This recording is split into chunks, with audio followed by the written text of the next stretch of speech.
आज की क्लास को प्रारंभ करने से पहले मैं सभी छात्र छात्राओं से अनुरोध करता हूं, चैनल पर नए हो तो सब्सक्राइब कर लेना और साथ ही आपको किसी भी ऑनर्स पेपर का नोट्स तथा सजेशन चाहिए कमेंट बॉक्स में उसका नाम लिख कर दो। इस चैनल के माध्यम से आपको बिल्कुल निःशुल्क दिए जाते हैं और यहां से जो सजेशन आपको दिए जाते हैं उसी से सारे सवाल आपके एग्जाम में पूछे जाते हैं, जिसका जीता जागता प्रूफ मैं आप लोगों के सामने प्रकट करूंगा। फिर वीडियो प्रारंभ करूंगा। प्यारे बच्चों, मेरे द्वारा सभी ऑनर्स पेपर तथा सब्सिडरी पेपर का सजेशन बच्चों को दिया जाता है और मेरे द्वारा जो सजेशन दिए जा रहे हैं उसी से सारे सवाल आपके एग्जाम में छप रहे हैं।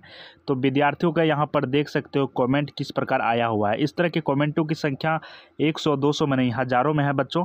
यहाँ पर देख सकते हो साफ साफ किस तरह का फीडबैक आया हुआ है बच्चों का। और ये बच्चों का कहना है कि सर आप जो सजेशन देते हो सभी ऑनर्स तथा सब्सिडरी पेपर का, उसी से सारे सवाल एग्जाम में मैच कर गए हैं, एक भी सवाल इधर उधर का नहीं है। तो प्यारे दोस्तों, आप भी हमारे ऊपर भरोसा करो और आप हमारे चैनल से जुड़ जाओ। मेरे द्वारा जो सजेशन दिए जा रहे हैं उससे आप एग्जाम हॉल में प्रवेश करने से एक दिन पहले जरूर देख लेना ताकि आपको हेल्प मिले। बीए पार्ट 3, बीए तृतीय वर्ष या बीए फाइनल ईयर वाले जितने भी छात्र छात्राएं हैं वो कृपया ध्यान दें। आज हम लोग पढ़ने जा रहे हैं हिस्ट्री ऑनर्स पेपर 7 के टॉप 10 इम्पोर्टेंट क्वेश्चन। ठीक है, अब आप लोगों के मन में सवाल आता होगा कि सर पेपर 5 और पेपर 6 के क्वेश्चन आंसर क्यों नहीं करवाए। तो मैंने ऑलरेडी पिछले वाले वीडियो में पेपर 5 तथा पेपर 6 के क्वेश्चन आंसर करवा दिया है, काफ़ी अच्छे ढंग से, काफ़ी आसान शब्दों में। ठीक है, और खास करके बात करें तो फाइनल ईयर के बच्चों ने पेपर 5 तथा पेपर 6 में काफ़ी अच्छा बेहतरीन सा फीडबैक भी दिया है, काफ़ी बढ़ चढ़ कर जो है हिस्सा भी लिया था उस वीडियो में। तो प्यारे दोस्तों, उम्मीद करता हूँ आप सभी पेपर 7 में भी काफ़ी बढ़ चढ़ कर हिस्सा लोगे, काफ़ी संख्या में देखोगे और आप अपना बेहतरीन पॉजिटिव फीडबैक भी देने का काम करोगे ताकि आपके जूनियर को भी सही लगे। ठीक है, ये सारे प्रश्न जो देख रहे हो आप आपके एग्जाम में पिछले कई वर्षों से लगातार पूछे जा रहे हैं। यदि आपको विश्वास ना हो तो क्वेश्चन बैंक को निकालिए और देखिए, ये सारे प्रश्न आपके एग्जाम में लगातार पूछे जा रहे थे और पूछे जाएंगे। ठीक है, 10 वर्षों से लगातार ये सारे प्रश्न पूछे जा रहे हैं प्यारे दोस्तों। और बात कर ले इन प्रश्नों की उत्तर की, तो इन सभी प्रश्नों का उत्तर जो है हिस्ट्री के, जी हाँ, स्पेशली हिस्ट्री के प्रोफेसर के द्वारा काफ़ी आसान व सरल शब्दों में तैयार किए गए। यदि आप इन प्रश्नों का उत्तर एक नज़र से देख ले तो आप मन की गति से याद कर पाओगे और पूरे लाइफ टाइम तक इन प्रश्नों का उत्तर नहीं भूल पाओगे। तो इसी से अंदाज़ा लगा सकते हो कि कितने आसान शब्दों में इन प्रश्नों का उत्तर तैयार किया गया है। और मेरे द्वारा जो आपको उत्तर दिए जा रहे हैं सेम टू सेम यदि आप एग्जाम हॉल में लिख देते हो तो आपके एग्जामिनर ही यानी कि कॉपी जांचने वाले भी इंप्रेस हो जाते हैं और आपको वो हिस्ट्री जैसे सब्जेक्ट में फुल मार्क्स प्रदान करते हैं, क्योंकि उन्हें भी आसान शब्दों में ही उत्तर चाहिए होते हैं। ठीक है, उन्हें भी आसान शब्दों में ही उत्तर चाहिए होते हैं। तो प्यारे दोस्तों, उम्मीद करता हूँ आप सभी वीडियो को बिल्कुल भी स्किप नहीं करोगे। ठीक है, इसके बाद मैं आप लोगों को बता दूं कि आप वीडियो को इसलिए स्किप नहीं करोगे क्योंकि आपके पूरे साल की तैयारी को मात्र इस 10 मिनट के वीडियो में कवर किया जा रहा है। तो आप लोगों के पास एक गोल्डन अपॉर्चुनिटी है, इस अपॉर्चुनिटी को यूं ही जाने नहीं दिया जा सकता। तो सबसे पहले मैं आपको यहाँ पर प्रश्न लिखाने का काम करूँगा, इसके बाद उत्तर की चर्चा करूँगा। प्रश्न लिखना अति आवश्यक है क्योंकि उत्तर में सिर्फ आपको उत्तर ही देखने को मिलेंगे, प्रश्न देखने को नहीं मिलेंगे। इसलिए जल्दी से कॉपी कलम लेकर सभी छात्र छात्राओं को बैठ जाना। और मैं टारगेट विद शिवम आप लोगों को विश्वास दिलाता हूं कि इसी से सारे सवाल आपके एग्जाम में पूछे जाएंगे। ठीक है, मैं 100% गारंटी लेता हूं इसी से सारे सवाल आपके एग्जाम में पूछे जाएंगे, इसमें कोई शक नहीं है दोस्तों। तो इतना कोई गारंटी ले रहा है तो आपको 10 मिनट अवश्य देना चाहिए। तो पहला प्रश्न आप अपने कॉपी में लिखोगे, कौटिल्य के सप्तांक सिद्धांत की विवेचना कीजिए। कौटिल्य के सप्तांक सिद्धांत की विवेचना कीजिए। प्रश्न कई बार पूछे गए हैं, इस बार भी पूछे जाएंगे। कौटिल्य का सप्तांक सिद्धांत क्या था, इसके बारे में आपको बताना है एग्जामिनर को। तो कैसे बताना है, अपने शब्दों में बताना, ना कि किसी गेस्ट पेपर से कॉपी करके बताना है। यदि आप गेस्ट पेपर से सेम टू सेम लिख कर देते हो तो आपका मार्क्स कटेगा। ठीक है, लेकिन आप अपने आसान शब्दों में दोगे या मेरे द्वारा जो आपको उत्तर दे जाएंगे उस हिसाब से आप उत्तर देने का काम करोगे तो आपको जो है फुल मार्क्स मिलेंगे, इसमें कोई शक नहीं है। तो पहले मैं आप लोगों को प्रश्न लिखाऊंगा, इसके बाद उत्तर देने का काम करूंगा। प्रश्न लिखाने के दौरान मैं आप लोगों को थोड़ा उत्तर भी बताने का काम करूंगा। जब आपको मेरे द्वारा PDF के रूप में उत्तर दिया जाएगा तो आपको लगेगा हाँ वाकई में मैंने पहले भी इन प्रश्नों का उत्तर जानने का प्रयास किया था, उससे आपको याद करने में और भी आसानी होगी। ठीक है, तो थोड़ा इसके बारे में जान लेते हैं, हम लोग फिर नेक्स्ट प्रश्न की ओर रुख करेंगे।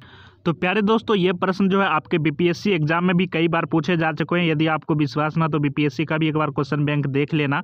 तो काफ़ी ज़्यादा इंपॉर्टेंट सवाल है ये।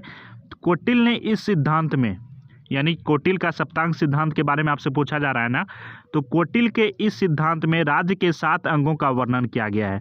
राज्य के कुल मिलाकर 7 अंगों का वर्णन किया गया है। सप्तांक 2 शब्द से मिलकर बना है। ठीक है, ये जो सप्तांक शब्द है ये कुल मिला के 2 शब्दों से मिलकर बना है। ठीक है, तो कौन कौन सा शब्द है, तो सप्त यानी कि 7, ठीक है, और अंग यानी कि हिस्से। कौटिल्य ने राज्य के सभी अंगों की तुलना शरीर के अंगों से की है। जिस तरह मानव शरीर का अपना महत्व है जो शरीर को उपयोगी और काम के योग्य बनाता है। तो प्यारे दोस्तों, इसके बारे में हम लोग और डिटेल से जानेंगे। फिलहाल मैंने आपको झलक देने का काम किया, इसलिए कि जब आप उत्तर पढ़ोगे दोबारा खुद से तो आपको याद करने में आसानी होगी, क्योंकि आपको महसूस होगा हाँ पहले भी मैंने इनका नाम सुना था। क्वेश्चन नंबर दूसरा देखिए प्यारे दोस्तों, ये प्रश्न भी आपके एग्जाम में कई बार पूछे जा चुके हैं। प्राचीन भारतीय इतिहास में राज्य की उत्पत्ति के सिद्धांतों की व्याख्या करें। प्राचीन भारत के इतिहास में राज्य की उत्पत्ति किस प्रकार हुए, उनके सिद्धांत क्या थे, इसके बारे में आपको यहाँ पर लिखने के लिए कहा जा रहा है। तो ये प्रश्न भी काफ़ी ज़्यादा इम्पोर्टेंट है। आप खुद महसूस कर सकते हो कि ये प्रश्न कितना ज़्यादा इम्पोर्टेंट है। तो जल्दी से आप इन प्रश्नों को अपने कॉपी में लिखिए, ठीक है, कॉपी में जल्दी से लिख लीजिए, इसके बारे में थोड़ा जान। तो प्यारे मित्रों, आप लोगों को ज्ञात होना चाहिए, ठीक है, मनु का नाम आप लोगों ने सुना होगा, जिसे हम लोग पहले विधि निर्माता के नाम से जानते हैं। सर्वप्रथम विधि के निर्माता मनु को कहा गया है, और मनु का एक ग्रंथ है मनु स्मृति। और मनु स्मृति के बारे में जब आप जानकारी प्राप्त करोगे तो मनु स्मृति में भी राज अथवा राजा की देवी उत्पत्ति का विवरण दिया गया है। इसके अनुसार इस संसार को बिना राजा के होने पर, बलवानों के डर से प्रजा इधर उधर भागने पर संपूर्ण चराचर की रक्षा के लिए ईश्वर ने राजा की सृष्टि की, ठीक है। मान के चलो कि कोई घर है, हम एक छोटा सा एग्जांपल लेते हैं, कोई घर है, उस घर में यदि गार्जियन ही ना हो तो उस घर की स्थिति क्या हो सकती है आप खुद अंदाजा लगा सकते हो, ठीक है। इसके बारे में जानते हैं। एग्जाम्पल यहाँ पर ले ले, इंद्र, वायु, यम, सूर्य, अग्नि, चंद्रमा तथा कुबेर को जो है सारभूत नित्य अंश लेकर उसने राजा को बनाया, ठीक है। तो समझ सकते हो, इसके बारे में हम लोग और अति आवश्यक जानकारी प्राप्त करेंगे, ठीक है। यानी कि इंद्र, वायु, यम, सूर्य, अग्नि, चंद्रमा तथा कुबेर का थोड़ा थोड़ा अंश लेकर क्या किया उन्होंने, राजा बनाया। इसके बारे में हम लोग काफ़ी अच्छे ढंग से समझेंगे, काफ़ी आसान शब्दों में, ताकि आपको सुनते ही याद हो जाए, देखते ही याद हो जाए। क्वेश्चन नंबर तीसरा आपका, राजतंत्र की उत्पत्ति का सविस्तार वर्णन कीजिए। राजतंत्र की जो उत्पत्ति हुई है किस प्रकार हुई, इसके विस्तार का आपको यहाँ पर व्याख्या करना है, वर्णन करना है। तो जल्दी से आप अपने कॉपी में इन प्रश्नों को लिखिए। राजतंत्र की उत्पत्ति किस प्रकार हुई, इसका आपको व्याख्या करने के लिए कहा जा रहा है। तो जल्दी से सभी प्रश्नों को आप कॉपी में लिख। तो प्यारे दोस्तों, राजतंत्र बोले तो मोनार्की। राजतंत्र शासन की वह प्रणाली है जिसमें एक व्यक्ति राजा शासन का सर्वेसर्वा होता है, ठीक है। राजा शासित जनता द्वारा चुना हुआ नहीं होता, बल्कि वंशगत होता था। किसी दूसरे राजा को युद्ध में पराजित करके राजा बना जाता था। तो राजतंत्र के बारे में हम लोग जानेंगे। हमारा भारत राजतंत्र है या प्रजातंत्र, आप मुझे कमेंट करके बताओ। एक प्रश्न है आप लोगों से, एक प्यारा सा प्रश्न है, सभी बच्चे कान खोल के सुन ले। आपसे एक प्यारा सा प्रश्न है, हमारा भारत में राजतंत्र अभी वर्तमान के समय में राजतंत्र के आधार पर हम लोगों की जो सरकार है वो राजतंत्र के हिसाब से चल रहा है या लोकतंत्र के हिसाब से, आप लोग कमेंट करके मुझे बताओ। हमारी जो सरकार है वो लोकतंत्र के हिसाब से चल रही है, राजतंत्र के हिसाब से, इसके बारे में आपको बताना है। तो एक बार मैं आपको यहाँ पर बता दूँ, राजतंत्र शासन की वह प्रणाली और परिभाषा दे दूं, राजतंत्र आखिर है क्या, इसके बारे में तो ही आपको समझ में आएगा, ठीक है। तो ही आप बता पाओगे कि हमारी जो शासन व्यवस्था है वो राजतंत्र है या प्रजातंत्र। तो राजतंत्र को हम लोग इंग्लिश में क्या बोल सकते हैं, मोनार्की। शासन की एक ऐसी प्रणाली, ठीक है, शासन की एक ऐसी प्रणाली है जिसमें एक व्यक्ति यानी कि राजा शासन का सर्वेसर्वा होता था। शासन का सर्वेसर्वा सिर्फ और सिर्फ एक व्यक्ति यानी कि राजा ही हो सकता है, बाकी कोई नहीं, ठीक है। इसके बाद प्यारे दोस्तों दूसरा उदाहरण मैं दे दूं, राजा शासित जनता, यानी कि जनता के द्वारा जो है राजा को नहीं चुना जाता था, ठीक है। जनता के द्वारा प्रजातंत्र में राजा को नहीं चुन सकते हैं, ठीक है। राजतंत्र में जनता के द्वारा राजा को नहीं चुना जाता था। तो फिर राजा बनते कैसे थे, या तो वंशगत होते थे, यानी कि वंशागत, यानी कि उनके दादा परदादा राजा थे तो वो भी राजा ही बनेंगे। पहली कहावत आपने सुनी होगी, राजा का ही बेटा राजा बनेगा, परंतु अब ऐसी व्यवस्था नहीं है। इसके बाद एक तरीका और था राजा बनने का, दूसरे राजा को युद्ध में पराजित करके राजा बनना। या तो आपके वंश में किसी न किसी को राजा होना चाहिए, या तो आप किसी राजा की हत्या कर दो, आप खुद राजा बन जाओ। तो ये था राजतंत्र, ठीक है।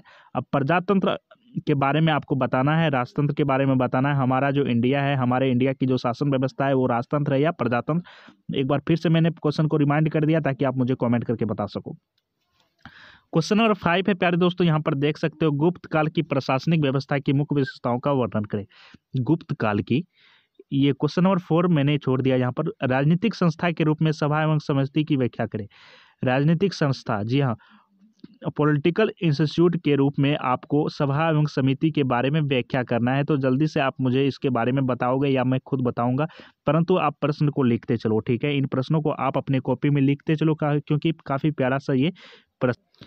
तो प्यारे दोस्तों, सबसे पहले हम लोग ये जानेंगे सभा और समिति है क्या, ठीक है। उम्मीद है आपने इन प्रश्नों को लिखा होगा, और लिखना भी कहीं ना कहीं आप लोगों के लिए मजबूरी है, क्योंकि यही सारे प्रश्न पूछे जाएंगे। तो सभा एवं समिति के बारे में थोड़ा हम लोग जानते हैं। सभा एक ग्राम की संस्था थी, ठीक है, और समिति एक केंद्रीय संस्था थी। जिस तरह अभी हम लोगों के यहाँ जो है विधानसभा एक राज्यसभा के बारे में आप लोगों ने सुना होगा। उसी समय आप बात कर ले तो उस समय भी विधानसभा और राज्यसभा होती थी, परंतु नाम चेंज कर दिया गया था, ठीक है। सभा एक ग्राम की संस्था थी और समिति एक केंद्रीय संस्था थी। वैदिक साहित्य में सभा एक ग्राम की संस्था के रूप में और समिति एक राजनीतिक संस्था के रूप में उल्लिखित है। राजा समिति की बैठकों में भाग लेता था, यानी कि राजा जो है वो समिति की बैठकों में भाग लेता था, क्योंकि समिति एक केंद्रीय संस्था थी, ठीक है। समिति एक केंद्रीय संस्था थी, इसमें राजा सिर्फ और सिर्फ राजा भाग ले सकते थे। समिति में राज्य की समस्याओं पर वाद विवाद भी होता था। तो प्यारे दोस्तों, इसके बारे में हम लोग काफ़ी विस्तार से जानेंगे। फिलहाल आप क्वेश्चन को लिखते चलो। क्वेश्चन नंबर यहाँ पर 5 है आपका, गुप्त काल की प्रशासनिक व्यवस्था की मुख्य विशेषताओं का वर्णन करें। गुप्त काल की जो प्रशासनिक व्यवस्था थी दोस्तों, गुप्त काल की जो प्रजाएं थी वो राजा को रक्षाकर्ता मानते थे, पालनकर्ता मानते थे, काफ़ी ज़्यादा महत्व देते थे अपने राजा को, और महत्व देना लाजमी है। प्रत्येक राज्य के राजा को महत्व देना लाजमी है, क्योंकि वही आपके पालन करता है, रक्षा करता है, ठीक है, यदि राजतंत्र में यदि आप जी रहे हो, ठीक है। और प्यारे दोस्तों, राजा की सहायता के लिए अधिकारी वर्गों की नियुक्ति की जाती थी। राजा की सहायता के लिए जो है अधिकारों की नियुक्ति की जाती थी, ठीक है। इसके बाद जिसमें कि कुमारामात्य सबसे बड़े अधिकारी होते थे। जिस तरह की अभी मान के चलो डीएम, आईएएस, आईपीएस अभी के समय में सबसे बड़े अधिकारी कहलाते हैं, उस समय गुप्त काल में कुमारमात्य सबसे बड़े अधिकारी थे। इसके अलावा संधि विग्रह, दंडपाशिक तथा ध्रुवीकरण जैसे अधिकारियों का प्रमुख स्थान था। तो इसके बारे में काफ़ी अच्छे ढंग से हम लोग समझेंगे। नेक्स्ट प्रश्न देखिए प्यारे दोस्तों, यहाँ पर नेक्स्ट प्रश्न क्या, प्यारे दोस्तों नेक्स्ट प्रश्न देख सकते हैं आप सभी। प्राचीन भारत में राज्यों के कार्यों की विवेचना कीजिए। प्राचीन भारत में राज्य के कौन कौन से कार्य होते थे, इसके बारे में आपको यहाँ पर व्याख्या करना है। प्राचीन भारत में राज्य के कौन कौन से कार्य हुआ करते थे, इसके बारे में आपको बताना है प्यारे दोस्तों। काफ़ी प्यारा सा प्रश्न, और आपके एग्जाम में कई बार पूछे भी जा चुके हैं, तो उम्मीद करता हूँ आपने अपने कॉपी में लिख लिया होगा। वीडियो के अंत में बताऊँगा कैसे कुल मिलाकर 1 मिनट में आप इन सभी प्रश्नों का उत्तर PDF के रूप में प्राप्त कर पाओगे, ठीक है। इसके बाद प्यारे दोस्तों नेक्स्ट प्रश्न आपका, प्राचीन भारत में गणतंत्र के पतन के कारणों की व्याख्या करें। प्राचीन भारत में गणतंत्र नामक एक शब्द था जिनका पतन हो गया, आखिर पतन क्यों हुआ इसके बारे में आपको बताना है। प्राचीन भारत में गणतंत्र का पतन क्यों हो गया इसके बारे में आपको बताना है। आपने क्वेश्चन नंबर 6 लिख लिया होगा, क्वेश्चन नंबर 7 को अपने कॉपी में जल्दी से लिख लीजिए, ठीक है। इसके बाद नेक्स्ट प्रश्न की ओर रुख करेंगे, ठीक है। प्यारे दोस्तों, प्राचीन भारत में गणतंत्र का पतन इसलिए हो गया था क्योंकि गणराज्यों की सत्ता प्रभावशाली व्यक्तियों के हाथों में चले गया था, ठीक है। गणराज्यों की जो सत्ता थी वो प्रभावशाली व्यक्तियों के हाथों में चला गया था। धीरे धीरे शासन का जनतांत्रिक स्वरूप समाप्त हो गया। इसके बाद गणतंत्रों की आपसी फूट तथा समकालीन राजतंत्रों की विस्तारवादी नीति को ही न्यायाधिक रूप से उनके पतन के लिए उत्तरदायी माना जा सकता है। तो उम्मीद है कि आप लोग इन प्रश्नों को लिख लिए होंगे।